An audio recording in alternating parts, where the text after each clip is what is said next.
Hello guys, welcome back to my YouTube channel invincible learning.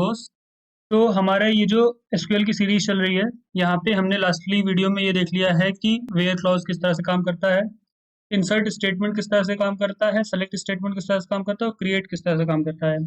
आज हम लोग देखने वाले हैं अपडेट स्टेटमेंट के बारे में, डिलीट स्टेटमेंट के बारे में, ड्रॉप और ट्रंकेट के बारे में। तो सबसे पहले हम लोग बात करते हैं अपडेट स्टेटमेंट के बारे में। सो अपडेट स्टेटमेंट हमारा तब यूज होता है जब हमें हमारे टेबल में कुछ मॉडिफिकेशन करनी है किसी कॉलम में, तो वहां पे हमारा यूज होता है अपडेट स्टेटमेंट। जैसे कि मान लो अगर हमें किसी कॉलम में उसकी वैल्यू हमें चेंज करनी है, तो उसके लिए हम यूज करेंगे अपडेट स्टेटमेंट को। इसका जो नॉर्मल सिंटैक्स है वो कुछ इस तरह से है: update table name set column one equal to value one comma column two equal to value two and so on, where condition ये हो। जैसे कि अगर मान लो हमें हमारे कस्टमर आईडी वन की नेम चेंज करना हो और सिटी चेंज करना हो, तो हम लिखेंगे अपडेट कस्टमर्स, जो कि टेबल का नेम होगा, set customer name equal to this and city equal to this, where customer ID equal to one.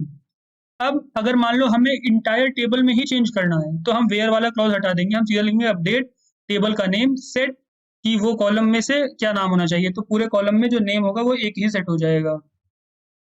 इसके बाद अब हम लोग देखते हैं कि किस तरह से डिलीट स्टेटमेंट काम करता है। सो डिलीट स्टेटमेंट काम करता है कुछ इस तरह के, जहाँ पे उसका सिंटैक्स रहेगा delete from table name where condition, जो भी कंडीशन होगा उसको हम कंडीशन लिख देंगे। Delete from customers where customer name equal to this, तो हमें जहां जहां पे भी कस्टमर नेम ये होगा वो वाला जो डेटा है वो डिलीट हो जाएगा। अब इसी के साथ में ही दो और स्टेटमेंट हैं जो कि यूज में आते हैं, जो कि होता है, एक होता है ड्रॉप और एक होता है ट्रंकेट।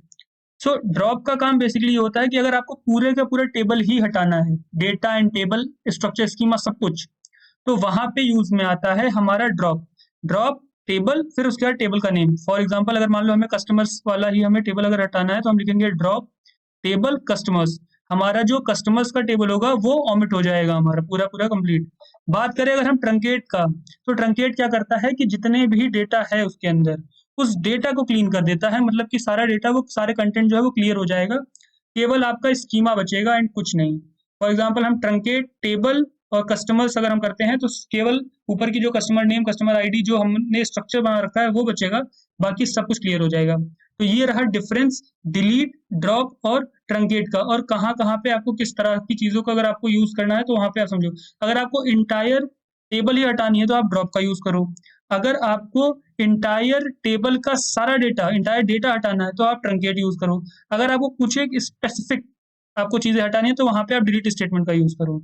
सो आई होप तुम्हें ये वाला पार्ट काफी अच्छे से समझ में आ गया होगा। Thank you and bye bye.